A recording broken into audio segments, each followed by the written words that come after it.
Mi nombre es Jesús María Alvarado Andrade, soy el director de la Escuela de Posgrado. En esta oportunidad tengo el placer de tener como invitado al profesor Miguel Ancho Bastos.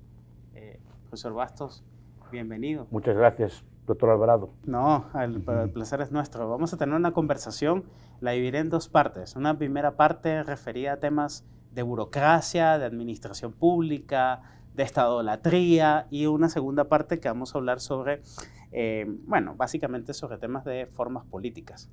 En la primera parte quisiera preguntarle, usted ha leído mucho, lo vemos en las redes sociales también, yéndose explicando a los jóvenes, y me gustaría preguntarle sobre esto que a mí se llamaba la estadolatría.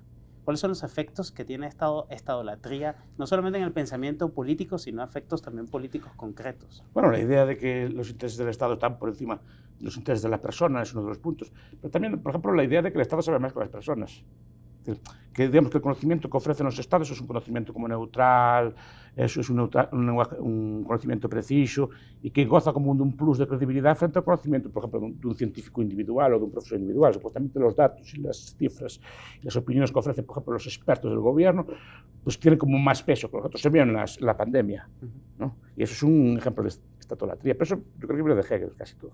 Ya, pero a los efectos, por ejemplo, de la estadolatría, se parte siempre en los estudios de ciencia política, los estudios de derecho.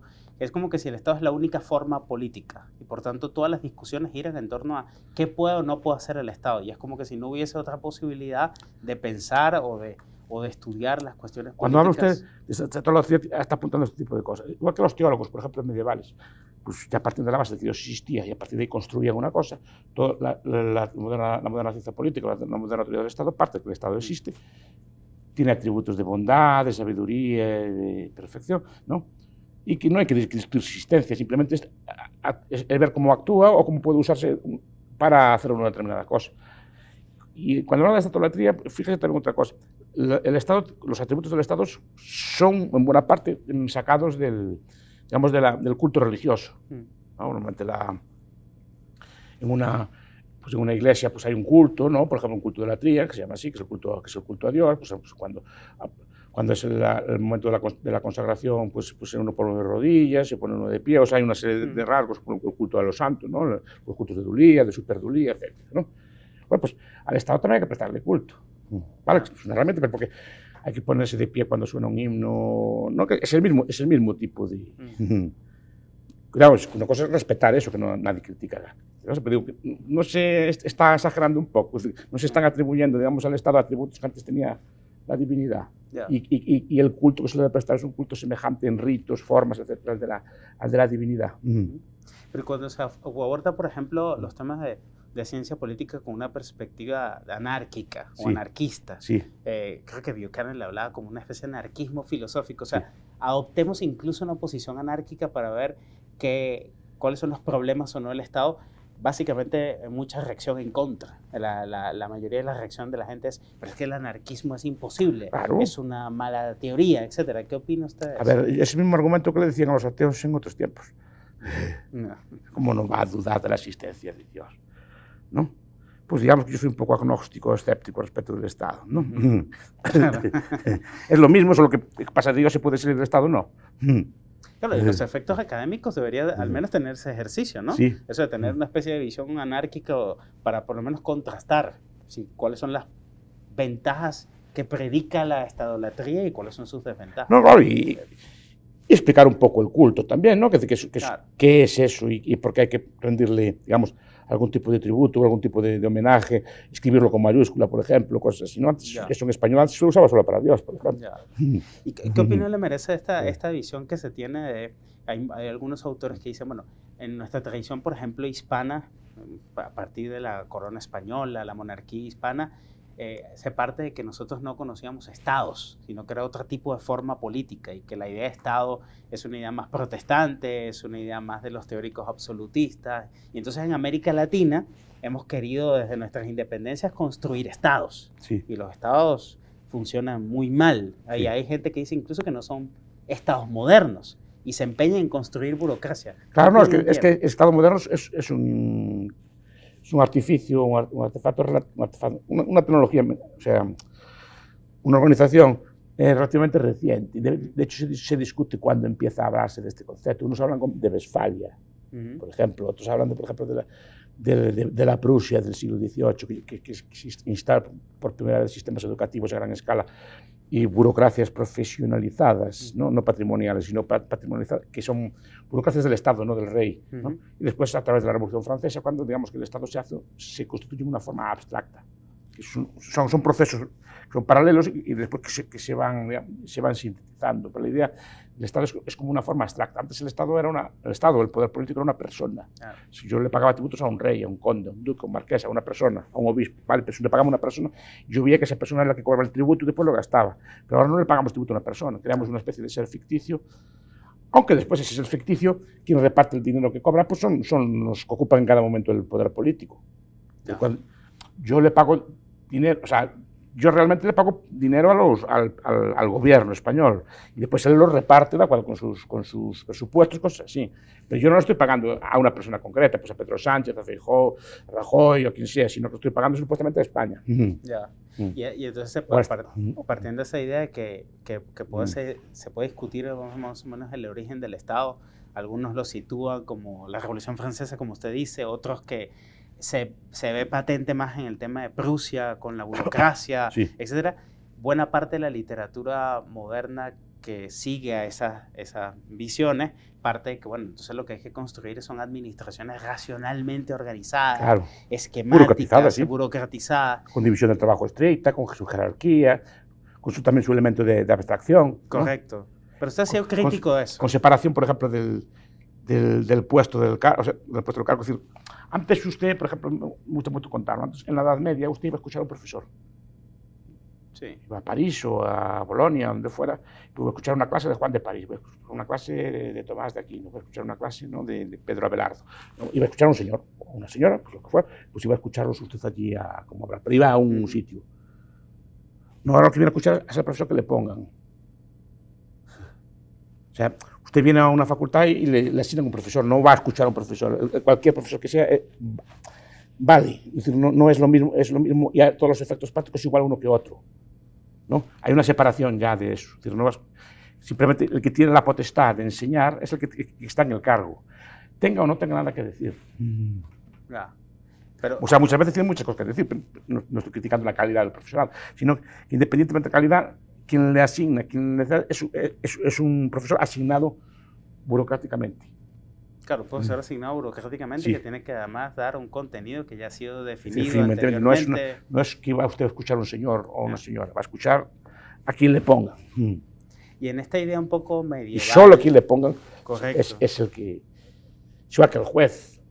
Supongo que antiguamente pues, los jueces tenían, como lo que cuenta de los cadís o ese tipo de cosas, pues había una competencia entre jueces y usted quería que le juzgara a un juez pues, con reputación de santo, con reputación de buen juez. Ahora le toca al juez natural del lugar.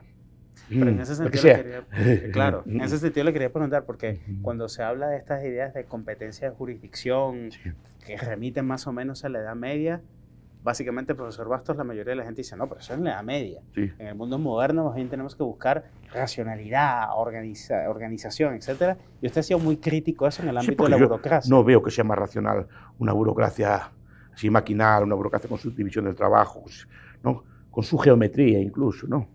Cartesianamente. Que evita la redundancia, que evita la duplicidad, ¿no? Que pues son cosas que se consideran horribles, ¿no? Y su asignación, digamos, estricta de competencias a un nivel territorial. ¿Y por qué? Claro. ¿Por qué? No. Eso comentaba yo el otro día, es decir, usted va a una calle de Santiago y hay un montón de bares uno al lado del otro. Nadie dice que están duplicados y pasa algo. Es más racional hacer un bar solo, más grande o más tal allí que 40 bares distintos, cada uno con su cosa. Y cuidado, y cada uno de los bares presta servicios distintos, porque las administraciones tienen que tener solo una en cada sitio, no pueden duplicarse, triplicarse, etc. ¿No? No. Además, la competencia en esos aspectos es buena. Claro. Antes, a partir de eso le quería preguntar, antes en los debates, por ejemplo, de lo que era derecho y política, había más acercamiento. Sí. Los últimos años se han ido como bifurcando. Las personas que se dedican a una ciencia política y las personas que se dedican al derecho. Sí. En España antes se hablaba de esto de derecho político, que era una especie de división de ciencia política con derecho. Lo que le quería preguntar como experto en ciencia política es ¿qué opinión le merecen estas ideas un poco del derecho actual, sin entrar un poco a cuestiones jurídicas, que están desatendidas de los grandes temas también de la ciencia política y de la economía? Bueno, pues el derecho también. El derecho y la política tienen puntos de coincidencia, pero no todo el derecho es político ni toda la ciencia política es jurídica. Es decir, hay puntos de coincidencia que son interesantes, ¿no? Desde la organización administrativa, pues todo el debate sobre los parlamentos, cómo se organizan las elecciones, pueden estar en coincidencia, por ejemplo, todos los debates de la teoría de juegos o así. Pues a lo mejor el derecho tiene, porque hay muchos aspectos del derecho mercantil o del derecho natural, pero a lo mejor tienen relativamente poco que ver con la política. Entonces, es normal que existan derechos y ahí de todo tipo. Por ejemplo, una de las cosas que usted ha dicho en muchos de sus trabajos es, por ejemplo, el olvido que se hace sobre las discusiones sobre reforma política, formas de gobierno. Sí. Eso tiene una implicación, por ejemplo, sobre todo cuando hoy modernamente se pone la democracia como si fuese el único régimen político, o se mitifica la democracia. Más que la democracia es la república, ¿no? Ya. Es decir, lo que voy a decir es que los debates viejos, cualquiera de los manuales, por ejemplo los de Mosca, es un manual de historia de las ideas y de las formas políticas. Claro, la forma política ya no se discute, aunque sea como ejercicio, ¿no?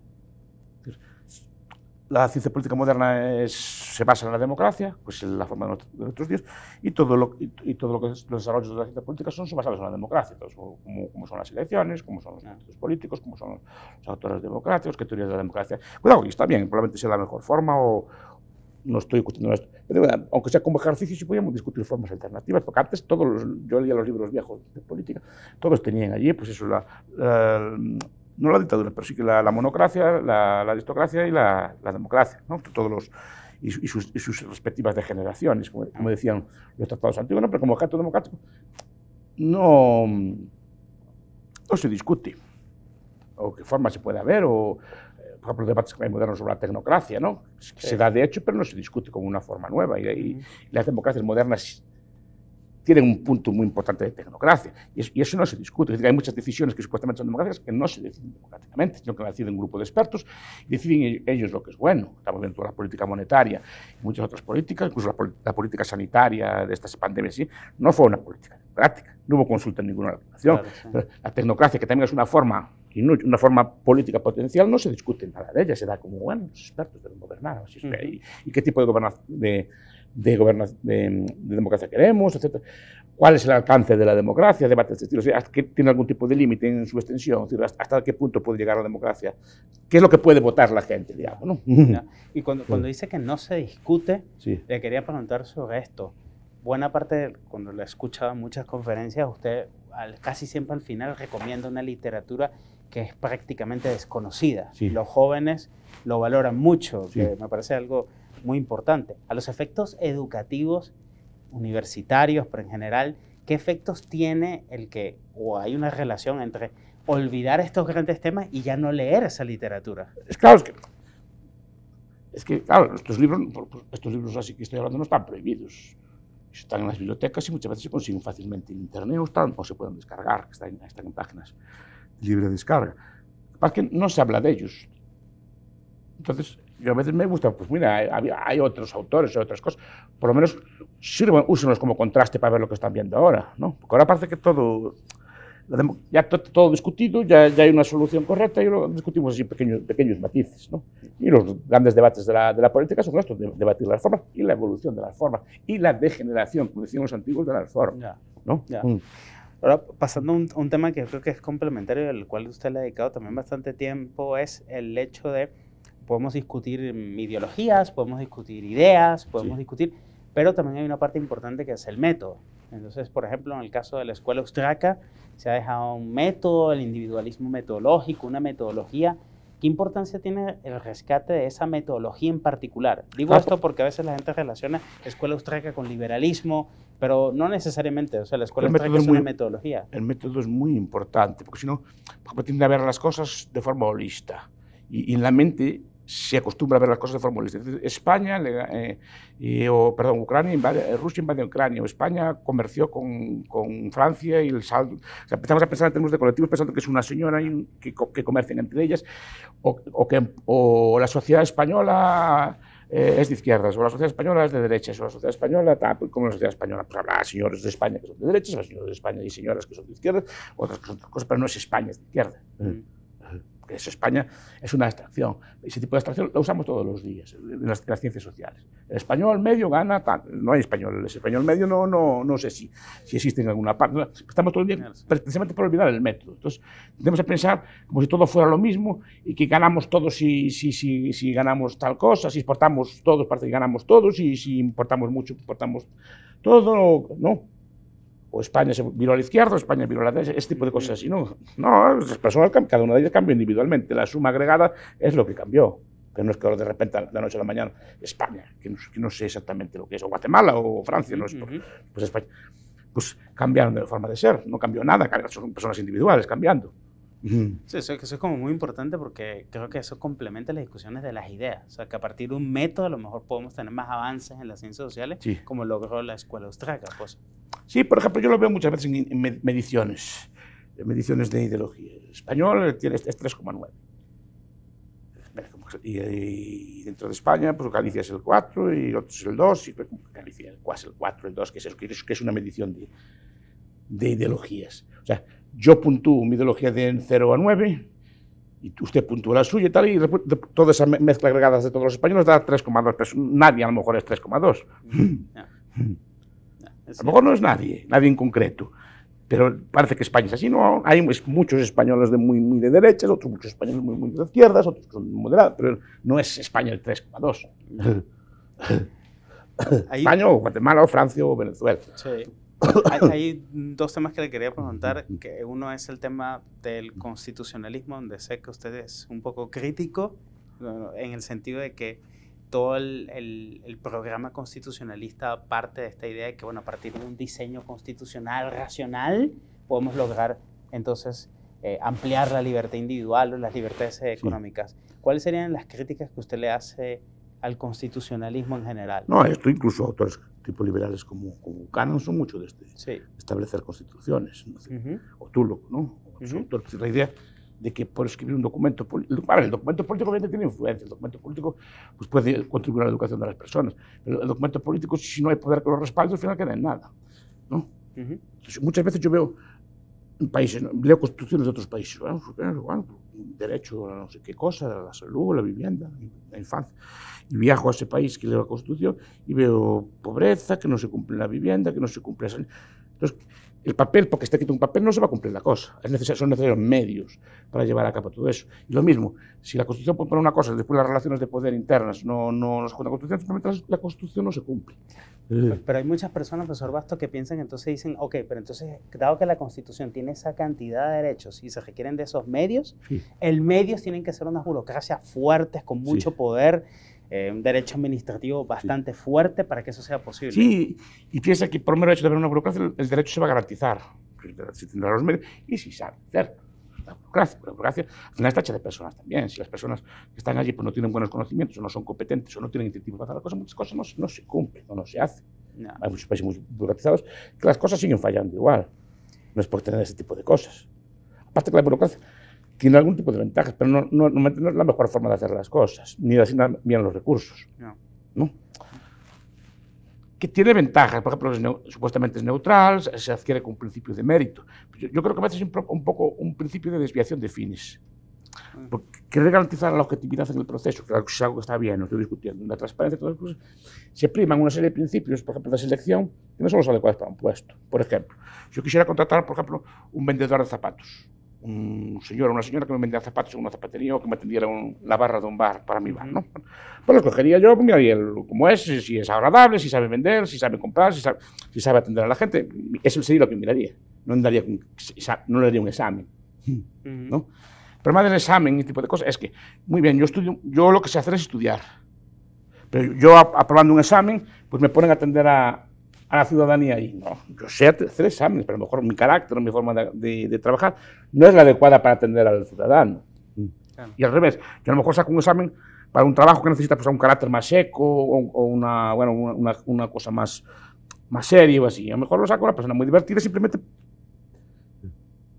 porque se aprobó el examen. Yo lo vi en orientaciones, pues gente muy osca atendiendo al público y gente con otro tipo de características atendiendo a la contabilidad. No quiere decir que lo hagan mal, ¿no? Pero digo, a lo mejor haciendo un cambio, pero no pueden cambiar porque lo que aprobaron fue el examen de esa cosa. sea, no, es un principio de selección muy objetivo, pero no mide realmente las necesidades de servicio. No. Una pregunta que le quería hacer. Eso no quiere que los funcionarios sean todos malos. Digo, a veces el principio de selección mal asigna los puestos. Ah, bueno, claro. Sí. Desvíalas. Sí, es una desviación de fines. Sí, así es. Quería hacer una pregunta. Angelo Panavianco, el politólogo, pensador tiene un libro de partidos muy interesante. Que después de la Revolución Francesa el liberalismo se ha decantado por una pregunta. ¿Cuánto Estado es necesario? ¿Usted cree que eso es correcto? Sí, eso. Sí, no es cuánto, sí, efectivamente. ¿Cuánto y en qué ámbitos? ¿Y cuál es el problema que usted ve de ese dilema? Porque no hay una medida, no hay un metro para medir eso. Ya. ¿No? Entonces, es coyuntural. ¿Cuánto? Ahora se usa, por ejemplo, pesos económicos, que tampoco también son un poco falsos, ¿no? Por ejemplo, el gasto público lo que mide, por ejemplo, muchas veces es gasto en pensiones, pero no mide el intervencionismo relativo. ¿No? Mide el peso del PIB, es el 40%, ¿vale? Pero a lo mejor es porque se gasta mucho en pensiones o en cosas que no son especialmente intervencionistas, y a lo mejor estados con menor, digamos, peso en la economía, pues pueden ser relativamente más intervencionistas. Eso hay que ver. Ahora, ¿con cuánto? Pues sí, sobre todo cuánto y en qué. Pregunto si hay algún ámbito que debe estar excluido o no, etcétera, ¿no? No. Ámbitos de la vida privada, ámbitos de la vida social, que deben estar regulados o no. Ese tipo de cosas me interesa mucho. Okay. ¿Cuánto? También es importante, claro. Siendo fiel a esta... Lo que pasa es que no hay una medida para eso. O sea, no podemos definirlo así como en abstracto. Sí. Pero entonces significaría que es también coyuntural, histórico también. Que ese tipo de argumentos tan abstractos, de Panavianco, dan lugar a que después se puede intervenir lo que se quiera. Ya, claro. Ya. Siendo fiel a lo que le comentaba, de que usted usualmente en sus conferencias, y en este caso es una entrevista, recomienda algunas obras, quisiera compartir con la gente que nos está escuchando, que va a estar en un programa de política con un método más o menos de esto del individualismo metodológico. ¿Qué literatura olvidada considera que es importante rescatar? Hay mucha. Le voy a decir a Burham, los maquiavelistas. Okay. Los maquiavelistas, dos puntos defensores de la libertad. Es la traducción española yo empezaría por un libro raro, empezaría por algo así, y pues algo de Andreski, si lo consiguen. Parasitismo y subversión en América Latina. Bueno, profesor Bastos, muchísimas gracias por su tiempo, por la entrevista, y no sé si quisiera agradecerlos y que fue una entrevista muy, muy interesante. Bueno, muchísimas gracias a ustedes. Los invitamos a seguir nuestras redes sociales de la Escuela de Posgrado y nuestra página web.